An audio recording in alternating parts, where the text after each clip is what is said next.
Milo Rossi, I'm calling you out. Now you may be here because you've seen some of my recent short-form archaeology content, but more than likely you're here because you're a fan of Milo's, and provocative title and thumbnail aside, I'm a fan of Milo's too. So in the most respectful way possible, I think he got a few things wrong in his recent video about Pompeii. Yesterday, at the time of recording, Milo uploaded a video talking about the evidence that Pompeii was destroyed not in August, but in October. And having done quite a bit of reading on this topic myself, I found some things that were not quite right, so I decided I'd do some Google debunking. So without further ado, welcome everyone. My name is Solomon, and this is Milo Rossi Debunked.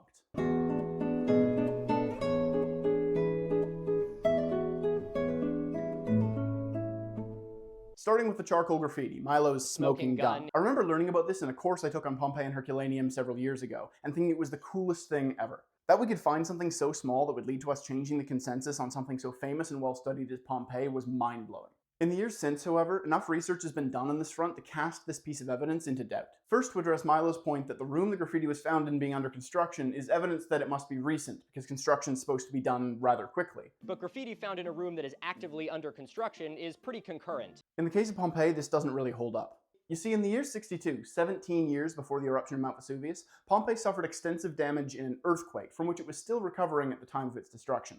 That's 17 years of construction, reconstruction, and repair to numerous buildings around the city. I think it's reasonable to believe that construction times could take a while given that they hadn't finished 17 years later.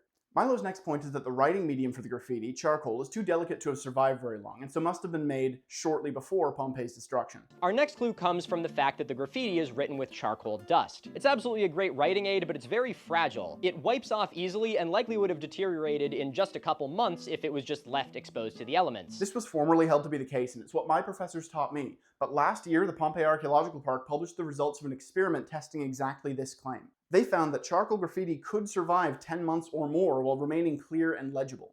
This was published in the 27th edition of the Pompeii Excavations e-journal, written by Gabriel Zuchtriegel, the Director General of the Pompeii Archaeological Park. And there's no way I'm pronouncing his name right. Zuchtriegel et al. Can't forget about the et al. This same publication questions Milo's next point, which is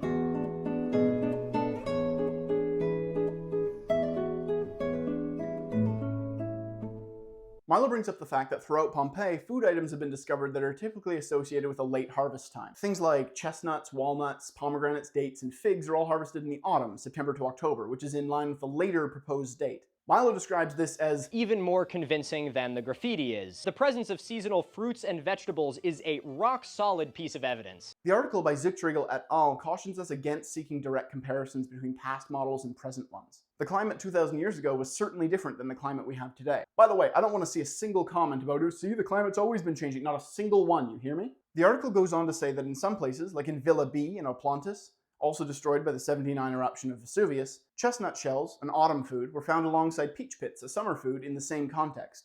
Both foods were found to be fresh, showing that an overlap of what we typically consider seasonal foods is not only possible, but probable. Finally, even the ancient sources on agriculture make note of early and late ripening varieties of various foods, and say that the best agricultural practice is not to harvest foods when they're supposed to be in season, but to wait until they're actually ready, which year to year could vary. So we're left in flux with the archaeobotanical evidence. Nothing seems conclusive, so what else does Milo say?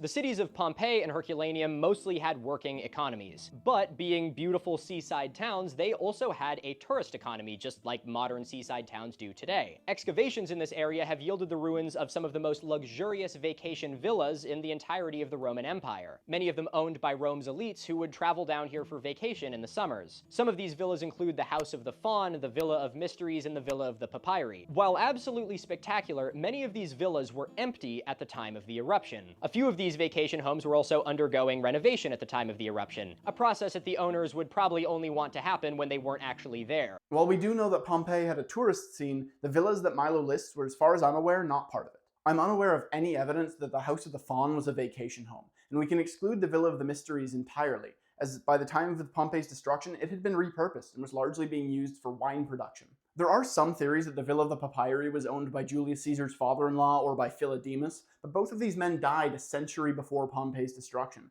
and like the House of the Faun, I'm not aware of any evidence that at that time it was being used as a vacation home. It should also be noted that many buildings, including these villas, had suffered damage in the earthquake I mentioned earlier from the year 62. And this is likely why they were undergoing or had recently undergone repairs, not because their owners were out of town.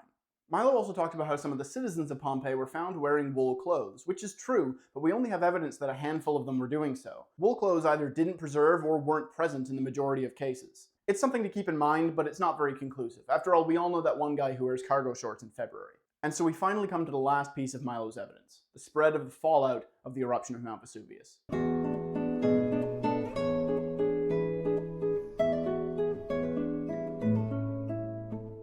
Milo presents the argument that the southeasterly direction of the pyroclastic flow from the eruption of Mount Vesuvius is in line with the later autumn date, not a summer one.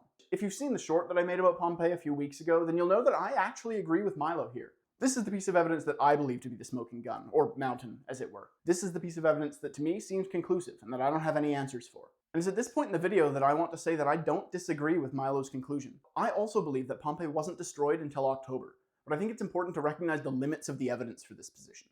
The debate concerning the date of Pompeii's destruction is still ongoing, and there is evidence on both sides.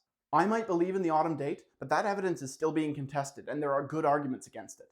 So to Milo and all those watching, I hope you enjoyed this light session of Google debunking, and I hope you stick around for more. I made some short-form archaeology content in the last few weeks, both on TikTok and here on YouTube, and I've got more of that and some more long-form content coming up. Stay curious, everyone. Thanks for watching.